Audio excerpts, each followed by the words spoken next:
एक कहानी ऐसी भी प्रवीण के साथ। प्रीति किचन में काम कर रही थी। राहुल के घर लौटने का टाइम भी हो रहा था। दरवाजे की उसी वक्त घंटी बजी।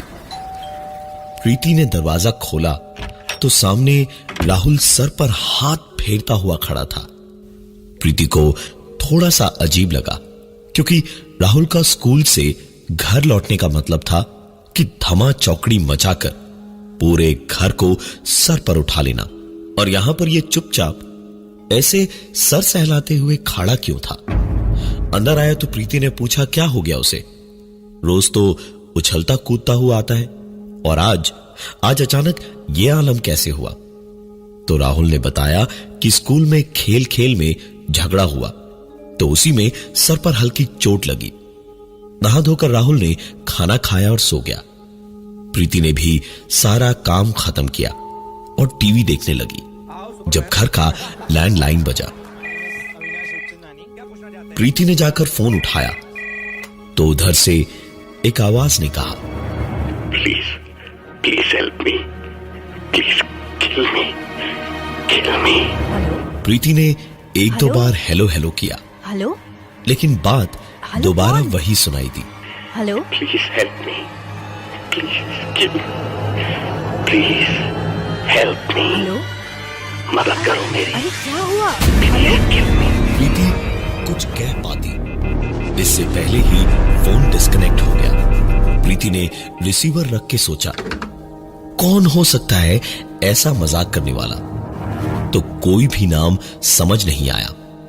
कोई इस तरह फोन करता ही क्यों आखिर, पता नहीं क्यों, लेकिन वो आवाज बड़ी जानी पहचानी सी लग रही थी। प्रीति बड़ी देर तक सोचती रही वहीं बैठे बैठे कि किसकी आवाज हो सकती थी वो। कॉलर आईडी भी 2 महीने पहले ही हटवाया था, तो नंबर भी नहीं पता चला जो देख सकती वो। बहुत ही अजीब सा माहौल हो रहा था, बड़ा अजीब सा महसूस हो रहा था प्रीति को। वो करती भी तो क्या, जाकर अपने कमरे में लेट गई। काफी देर तक उसके दिमाग में अजीब अजीब बातें चलती रही, और उसके बाद आखिरकार उसने सब भुलाकर कुछ देर सो लेना ही बेहतर समझा। आंख जरा ज्यादा देर को लग गई थी। सुरुचि को छोड़ने जब प्रीति की मां आई तो नानी से मां के पास आने की खुशी उस 2 साल की बच्ची के अंदर साफ झलक रही थी। छोटी सी सुरुचि पूरे घर में दौड़ती भागती इधर उधर खेलती रही। प्रीति ने भी रात के खाने की तैयारी कर ली, और जतिन के आने पर डिनर के वक्त एक बार राहुल के कमरे में झांका तो राहुल गहरी नींद में सो रहा था। उसे जगाकर खाने की बात कही तो उसने कहा कि अभी तबीयत ठीक नहीं है और खाने का दिल भी नहीं है, इसलिए प्रीति ने उसे सोने देना ही बेहतर समझा। डिनर के वक्त प्रीति और जतिन दोनों साथ साथ बैठे थे, तो प्रीति ने सुरुचि को खिलाकर सुला दिया और फिर जतिन को बैठ के दिन में आए उस फोन की बात बताई। जतिन ने पूरी बात सुनी तो खुद ही कहा कि जरूर कोई मजाक कर रहा होगा और कॉलर आईडी दोबारा 1-2 दिन में लगवा देगा। दोबारा फोन आएगा तो हम पुलिस में रिपोर्ट कर देंगे। प्रीति को भी जतिन की बात से हिम्मत मिली, तो चैन से उसे नींद आई। रात को सवेरे उठते ही प्रीति ने घड़ी देखी तो 15 मिनट देर से उठी थी। राहुल को जगा के नहाने भेजने में भी आधा घंटा लग जाना था। प्रीति भागी भागी राहुल के कमरे में पहुंची और उसे जगाने की कोशिश करने लगी, राहुल, लेकिन राहुल नहीं जागा, क्योंकि राहुल मर चुका था। सर पर चोट लगने की वजह से उसे ब्रेन हैमरेज हो गया था, और खून का दौरा रुक जाने से उसकी देर रात मौत हो गई।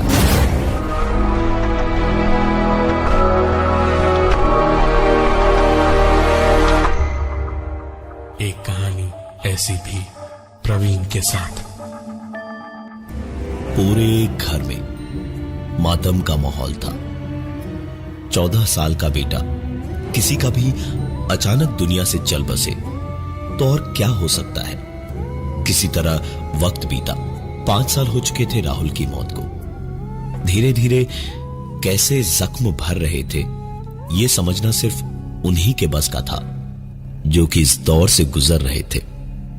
किसी तरह खुद को संभालकर प्रीति और जतिन अपनी जिंदगी बिता रहे थे जब एक दिन दोपहर के वक्त पुरानी बातों को याद करते करते आंखों से बहते हुए 2-4 आंसू पहुंचे ही थे प्रीति ने जाकर फोन उठाया तो दूसरी ओर से एक जानी पहचानी आवाज आई। प्लीज हेल्प मी, मदद करो मेरी, प्लीज किल मी। प्रीति के हाथ से रिसीवर छूट गया। निगाहें तुरंत चारों ओर घर में घूमने लगी। तुरंत भागकर सुरुचि के कमरे में प्रीति उसके पास ही रही। एक पल को भी सुरुचि को अपने से दूर नहीं होने दिया प्रीति ने। सारा वक्त उसे साथ में लिए ही रही। रात का खाना बनाते वक्त भी बार बार उसी पे नजर थी। आज जतिन ऑफिस से थोड़ा जल्दी लौटा था। प्रमोशन हुआ था, बहुत ही अच्छे मूड में था। पुराने गम थोड़े थोड़े सह गए थे दिल को। प्रीति ने एक बार को सोचा कि बता दे उसे, लेकिन फिर सोचा कि आज 5 साल बाद कहीं जाकर जरा सी खुशी दिख रही है चेहरे पर, लिहाजा प्रीति ने कुछ नहीं बताया जतिन को। खाना खाकर दोनों सो गए तो 5 साल पहले वाली रात बार बार प्रीति को परेशान किए जा रही थी। प्रीति बुरी तरह पसीने से तर-बतर थी। सांस भी लेने में तकलीफ हो रही थी। लेटे लेटे कभी इधर करवट बदलती तो कभी उधर, पर नींद उसकी आंखों में थी ही नहीं। बस दिल ही दिल में एक ही दुआ थी कि रात बीत जाए और सब कुछ ठीक रहे, एक खरोच तक ना आए किसी को, और अगर कुछ होना ही हो तो वो खुद मर जाए, लेकिन इन दोनों को कुछ ना हो। प्रीति ऐसी बातें सोच ही रही थी जब दरवाजे पर बड़ी अजीब सी एक खटखटाने की आवाज हुई। प्रीति ने देखा कि दरवाजे के नीचे से किसी की भी परछाई नहीं दिख रही थी। नीचे देखते देखते ही दोबारा एक बार फिर से खटखटाने की आवाज हुई। प्रीति दुबक कर जतिन को देखने लगी, लेकिन खटखटाने की लगातार आती हुई आवाज के बावजूद भी जतिन को कोई फर्क नहीं पड़ रहा था। इसका मतलब आज शायद प्रीति की ही बारी थी। प्रीति खुश थी कि जतिन और सुरुचि ठीक है, लेकिन खटखटाने की आवाज अभी भी हो रही थी।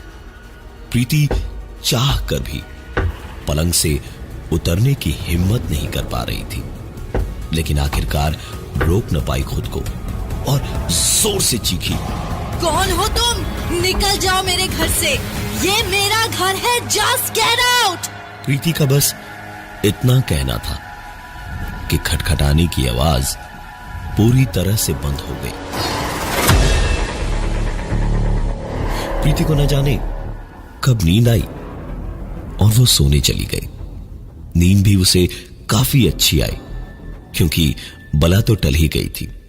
सवेरे प्रीति उठी तो काफी खुश थी। जतिन बगल में आराम से सो रहा था और वो खुद भी ठीक थी। चाय बनाने को किचन में जाने को दरवाजा खोला तो प्रीति की चीख निकल गई, क्योंकि सामने सुरुचि की लाश पड़ी थी। शायद वही थी जो रात भर दरवाजे पर मदद के लिए खटखटा रही थी।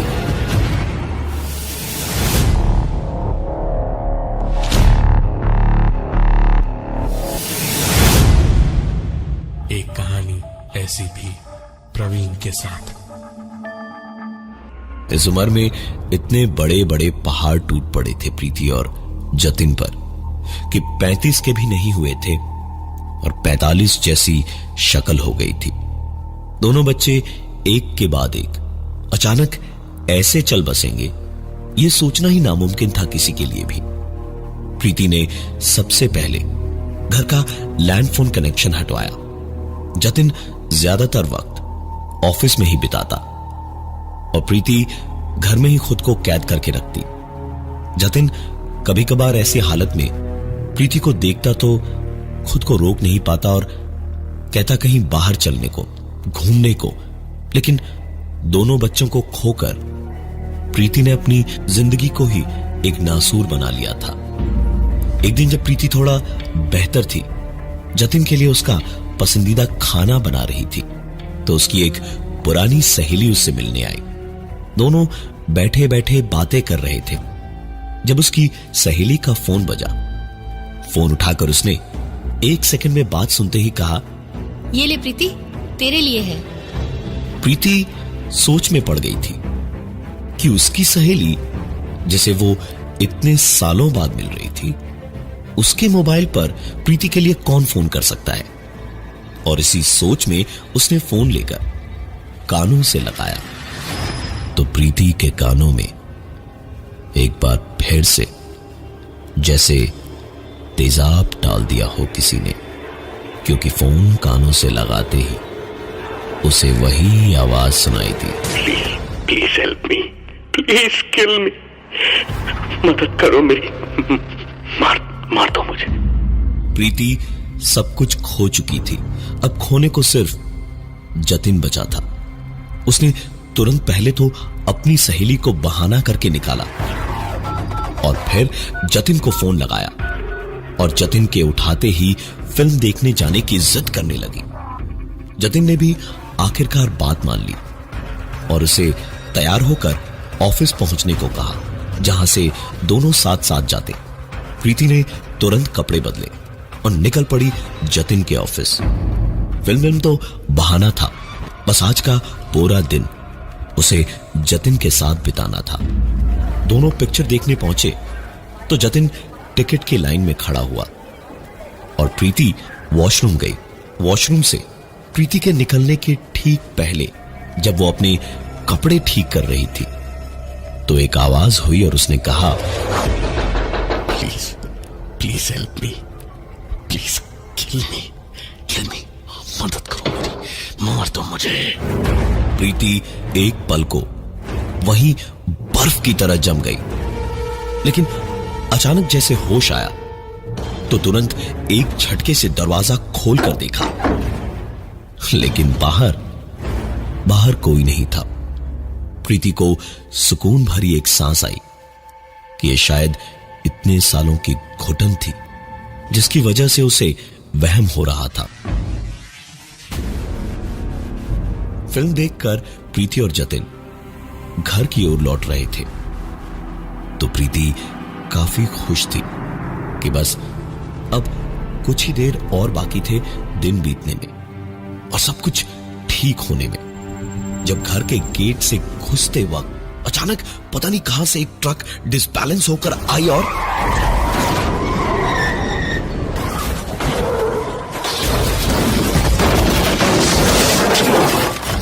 गाड़ी अच्छी थी इसलिए तुरंत ही एयरबैग्स खुल गए और प्रीति की जान बच गई। दौड़े दौड़े आसपास के लोग आए और किसी तरह हालत संभाली। जैसे ही एयरबैग्स के पीछे से प्रीति को निकाला गया तो जख्मी हालत में भी वो चीख पड़ी, क्योंकि प्रीति के एयरबैग ने उसकी तो जान बचा ली थी, लेकिन जतिन का एयरबैग खुला ही नहीं और जतिन की भी मौत हो चुकी थी।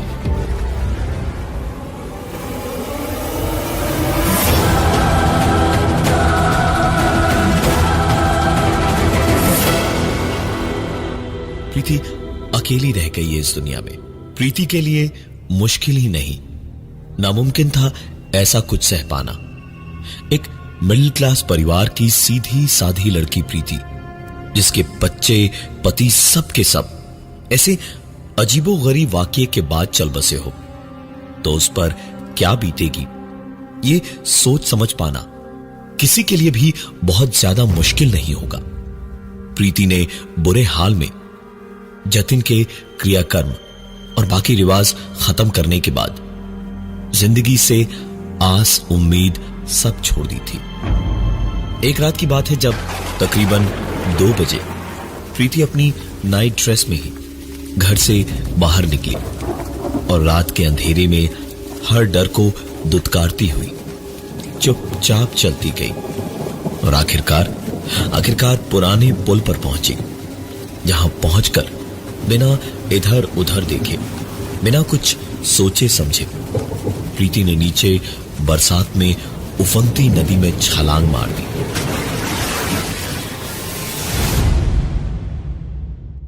एक कहानी ऐसी भी प्रवीण के साथ।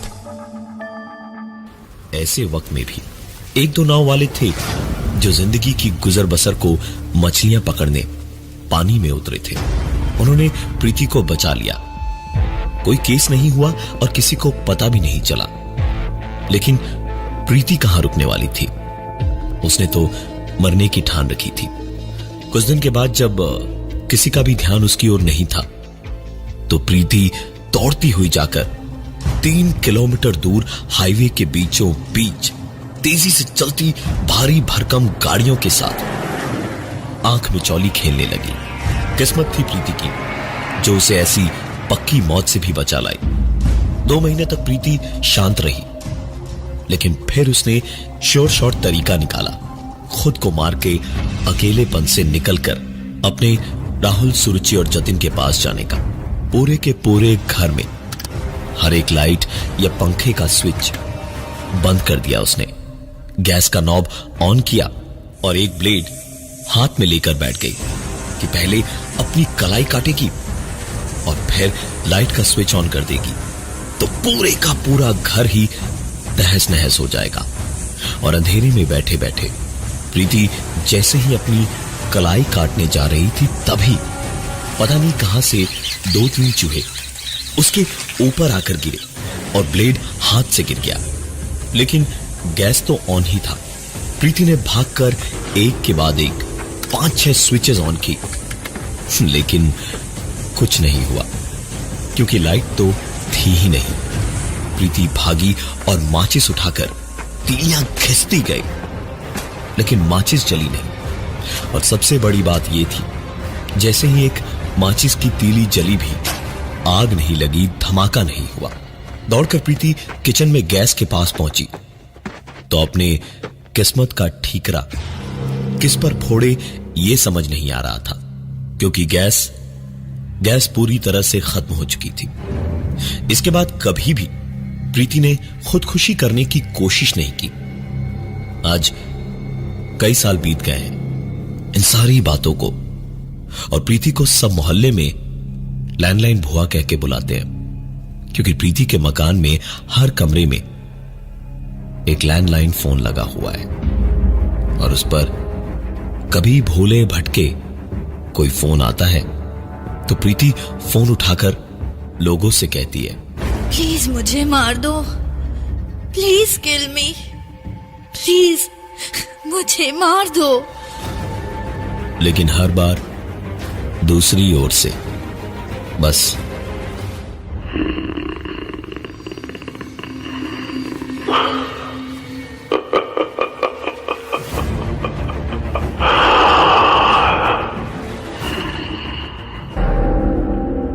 प्रीति अपनी मौत का उस एक फोन का इंतजार कर तो रही है, लेकिन आज तक वो फोन दोबारा नहीं आया।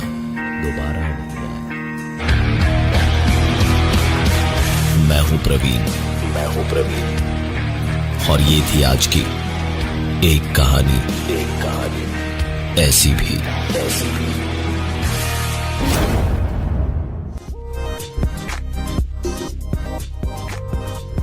कमेंट करना इमीडिएटली वीडियो के नीचे एंड बताना कि आपको वीडियो कैसा लगा। Thank you.